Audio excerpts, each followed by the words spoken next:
What has happened is this. I did a thing years ago about my 5 worst tanks, and that seemed so popular. I was then obliged, very politely, to do my 5 best tanks. Now, what I did do is stop and think, which is rare for me anyway. Now, it's been very, very difficult. As far as I'm concerned, every tank in here is a favourite of mine. They're all interesting. I chose ones which I've been associated with. I've either driven them, I've been inside them, or I've just been mixed up in their acquisition here. And those things really have driven the choice.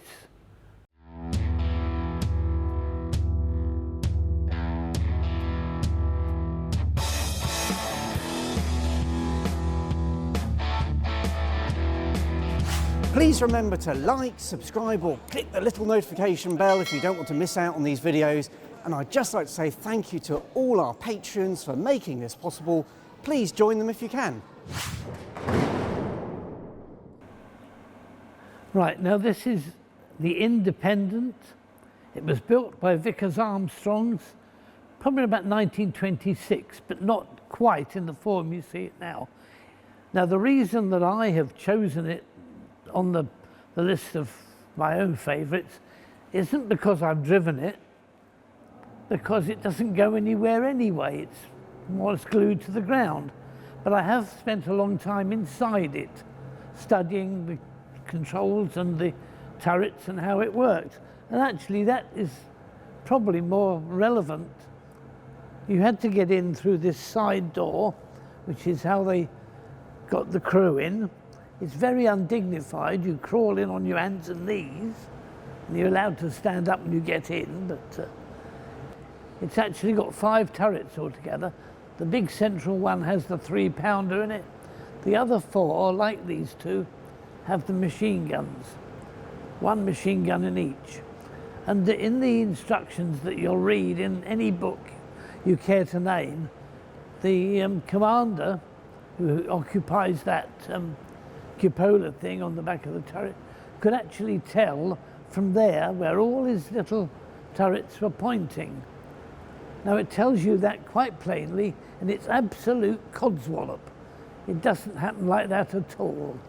If you had a remote control thing running from every turret, you'd probably end up tripping over it half the time.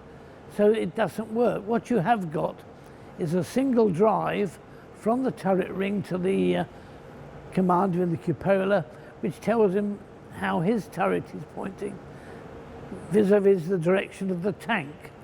The rest of it is just down to a little scale on the inside of each turret at the bottom. If you get inside, which will tell you where that particular turret is pointing. But those turrets, by the way, are monstrously uncomfortable. The little ones, there's nowhere to sit. You have to either crouch or kneel to fire the gun, and the only way the commander can contact you is by basically kicking you in the backside, because that's the only part of you that he can see. But that's the thing. Now, this turret, which is the aftermost turret on the left side, is actually fitted with a removable roof, so it can double as an anti-aircraft machine gun. You can shoot planes down. The only problem is you'd have a job seeing a plane from that turret at any angle, and as for shooting it down, you haven't got a hope. They never have. Tanks and aircraft don't operate on the same way, and you just can't shoot them down. So the turret is useless with that fitting on, but it was done as part of the, everyone expected it to be an anti-aircraft turret, and that's why it was done, but to no point at all. It wouldn't work. But it's an interesting tank. It's long and narrow. It had to be narrow to fit on rails to travel on a railway wagon. And if you built a vehicle which was very long but too narrow, you found it difficult to steer. They had a problem at the back with the steering. They tried to make it work and couldn't, so they called in W.G. Wilson, who was the expert, or said to be, on transmissions, and he altered the transmission. But what he managed to do also was use powerful brakes to hold the tracks steady while he turned. The difficulty was that the tank began to peel apart like a banana, purely due to its length and narrowness.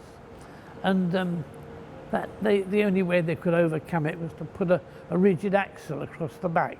So the strains and stresses were still there, but they were held in check. And that's why it's different now at the back to what you'll see in some photographs. I spent a whole Saturday morning in there with a Royal Armoured Corps officer to figure out a number of things. The only thing we actually got working was the starting device. It's got a what do you call it, gyroscopic starter, which you turn around and you work it up to a fair old speed, and that way you then clutch in the engine and in theory off you go. The trouble is that this thing is nearly worn out. The engine is a 350 horsepower V12, which gets through oil like nobody's business. It will drink a lot of fuel anyway, but they're supposed to run reasonably well on a certain amount of lubrication. This one doesn't. It can't control itself. The amount of oil it consumes is massive, and they didn't use it very often. It's said to have done about 300 or 400 miles just on tests alone, and they could never decide what to do with it. A number of other nations copied it, notably the Russians with their huge T-35, because they all thought the British knew what they were doing. The British didn't, never have done, not where that's concerned, but it's an interesting vehicle, and it's always been one of my favourites, and that's the other reason I've included it in this list of my favourite vehicles, because it really is an impressive contribution to the whole system of the tank design. If it goes back to 1926, then it really goes back almost to the end of the First World War. So it's a much more up-to-date type of tank than you'd think, and as such deserves a lot of more attention than it's getting. Now this is the Churchill Mark II. It's not really a vehicle I've ever driven. Well, you can't drive it, it's stuck to the floor. But it's got two or three things going for it. One is it's been here, it arrived here in my time, whereas most of the tanks here have been here longer than I have. But it arrived in my time. It had originally been found on a marsh in Yorkshire.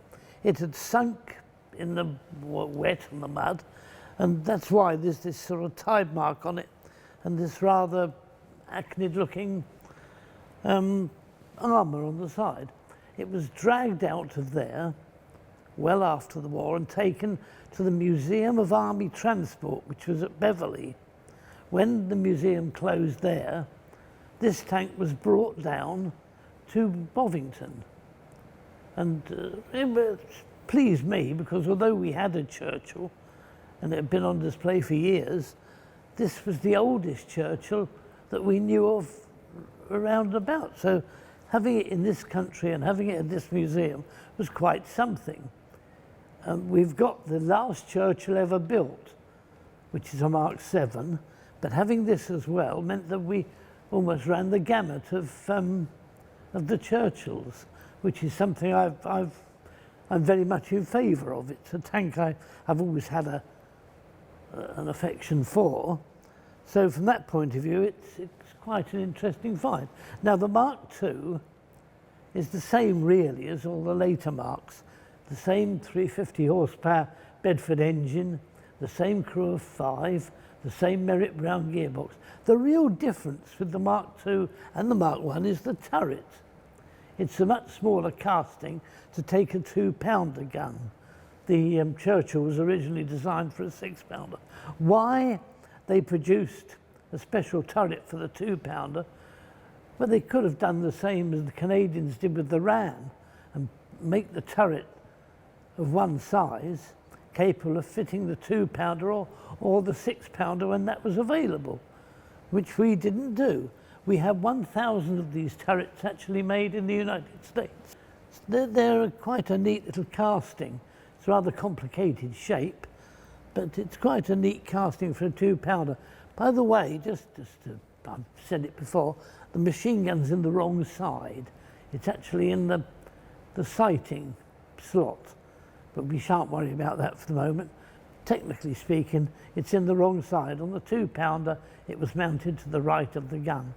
Now, that's the only thing that's really unusual about it, is the turret.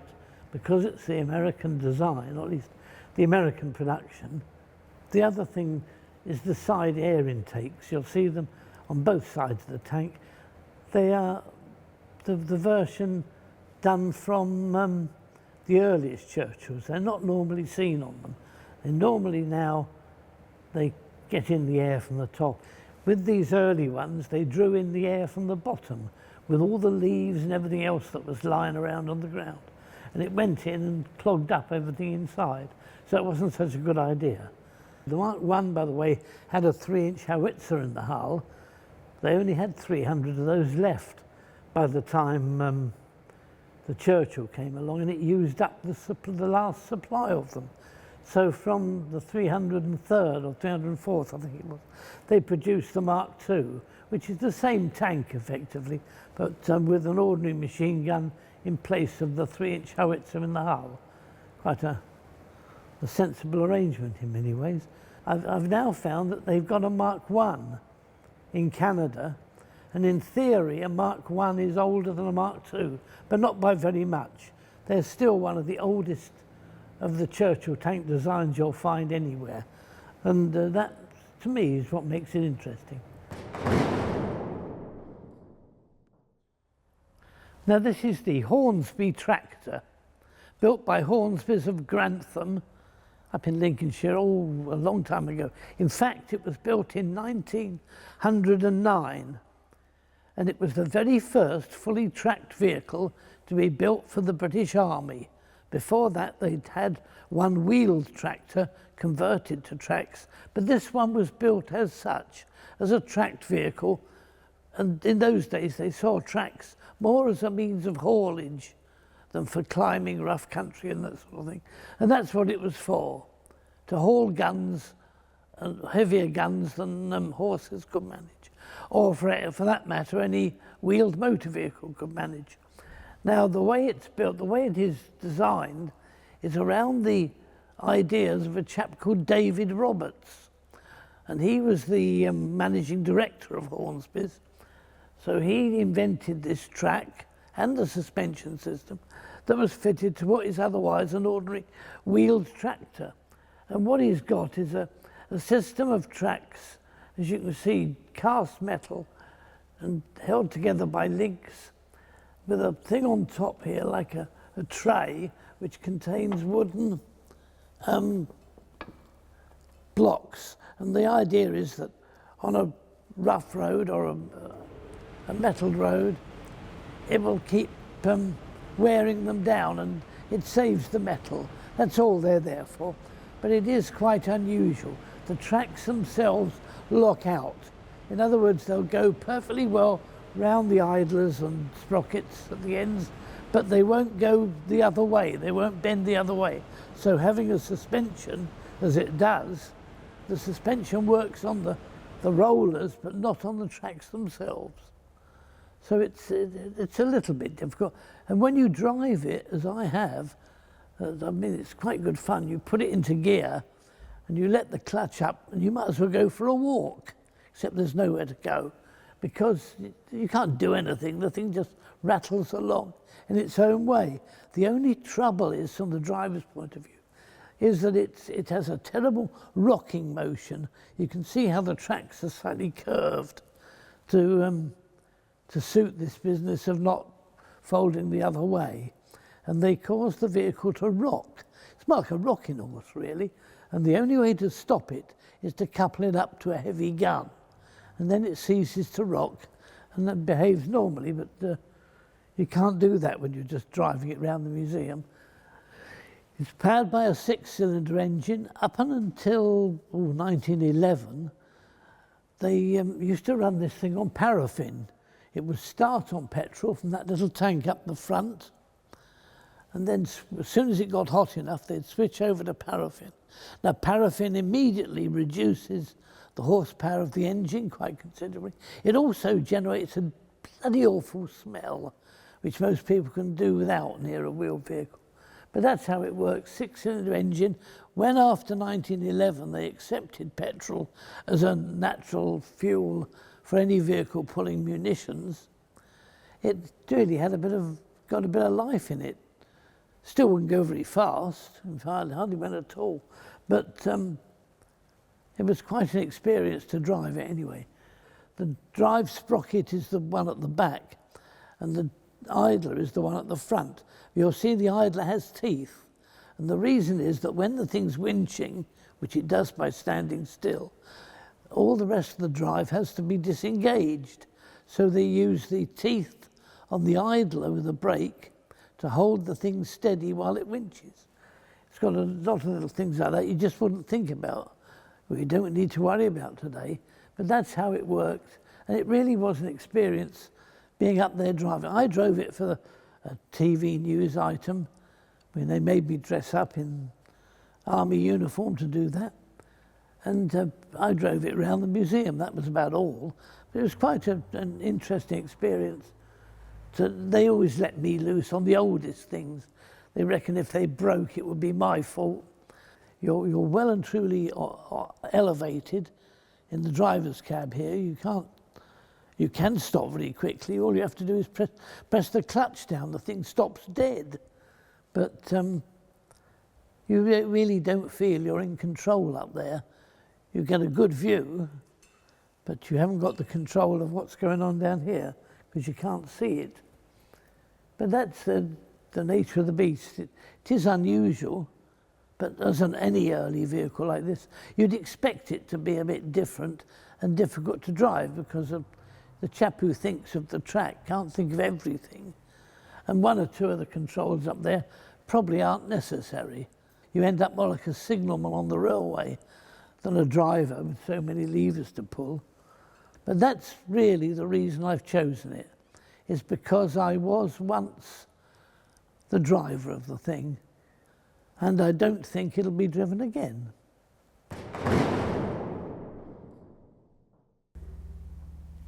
This is the Mark IV tank of 1917. It may seem an odd thing to choose, but there are reasons. The main thing is that in 1917, this was not only the latest tank of the world, really, it was probably bound to be the best tank in the world because nobody else had built any at the time. So that's one thing in its favour. But the real reason for me choosing it is because I've driven it for a TV programme and for a load of other pointless things. But it was really quite an experience. The driving of it was easy. But what it did mean that, and I suppose it's true now, I'm probably the only person alive that has actually driven a Mark IV. So it's quite something to be that. To be in charge of the thing and driving it, that was quite something. Having said I've driven it, I sat in the driver's seat and I could make the tank go backwards and forwards, but I couldn't steer it. You had to have another chap sitting next to you to actually steer the thing. They had two chaps in the back to change gear for you as well. It really was a team effort. So driving it was just one of the team, really.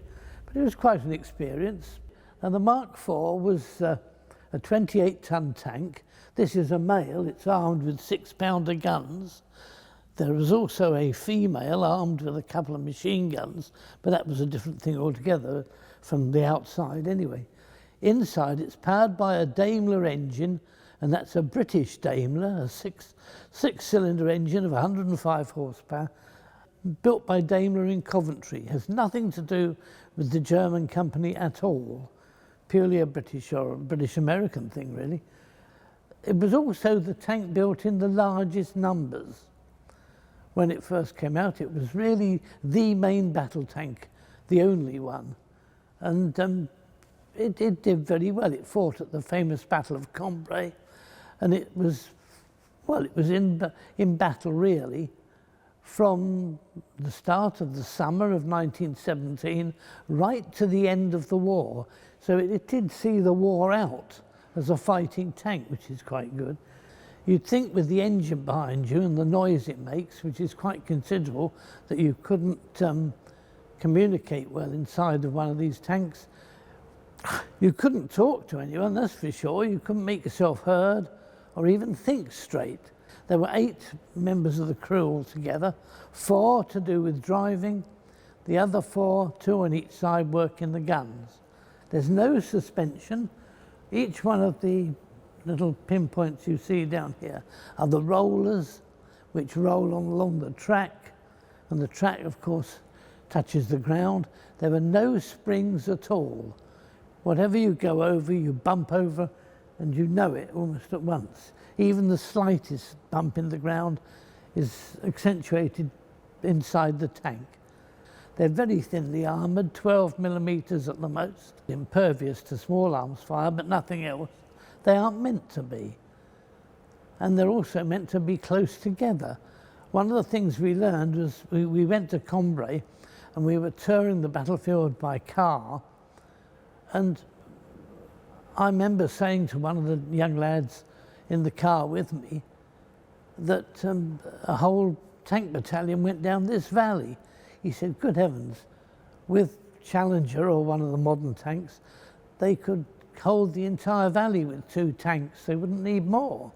And in those days, they had, in the 1917 in Cambrai, they had a whole battalion worth, about 48 tanks, filling one valley just to dominate the scene and keep the Germans' heads down. But that's what they're all about in those days. Things have changed so much. It's another world now as far as that's concerned and as far as tank design is concerned. Now this, as I said before, is the Rolls-Royce. It's a 1920 pattern. In fact, it's top of my list. I'm sorry it's not a tank, it ought to be, but I've always had a soft spot for the Rolls-Royce, and it's the only one I've really marked down as a definite for my list altogether. Not that I've driven it, of course. They wouldn't allow me near the Rolls-Royce under normal circumstances.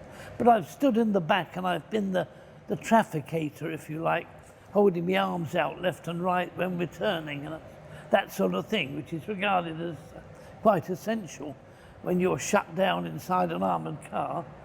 But it's always fascinated me. It's based on the earlier model that was used during the First World War.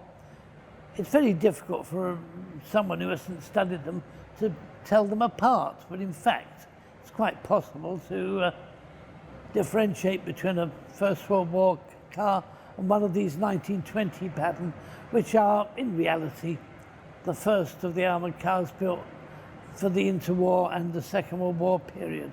They lasted for quite a long time, usually an auxiliary service, but for some reason, especially with the Royal Air Force, they remained in service for years, quite astoundingly, and into the middle of the Second World War, which sounds amazing. But they are quite an incredible car. And this one, which now is over 100 years old, is still in mint condition. We've had to spend a bit of money on it, of course, to get it to running perfectly.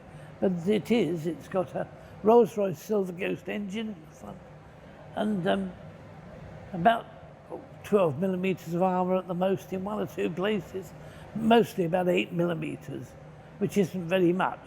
But they never worried about things like that. Apparently they just careered on, hope for the best. And that's, you've got the bonnet in the front covered by panels of armour with the 6-cylinder engine, a 4-speed gearbox, all driving through the back axle. And the armoured body contains the crew, usually including the driver, usually of 3 men.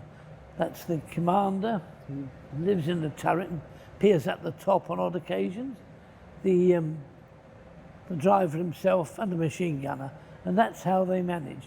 Normally one or the other of the crew had to help the machine gunner because the machine gun won't load itself. But that's how it was done. The turret's manually rotated by pushing it and manually elevated for the same reason. There's very little that's mechanically assisted on it, except the power of the engine, which enables the driver to actually start the engine from inside the car, which in those days was quite unusual. You had to get out and wind the car up from the front if you wanted to start it normally. So you can avoid doing that with this. It really is a remarkable vehicle, and it just lasted and lasted. And I think that's one of the reasons that I am so attracted to them. You can always count on a Rolls-Royce turning up. They have an amazing record, which is, considering how conventional it is an ordinary Rolls-Royce underneath. But considering how conventional it is, it's done remarkably well. And that's the reason I think the Rolls sticks in my mind as the most important of the exhibits in this place, as far as I'm concerned. Well, that's it. Thank you for watching it, and I hope you enjoyed it. It's always very difficult coming with making up 5. Why not subscribe to the YouTube channel and watch our tank chats?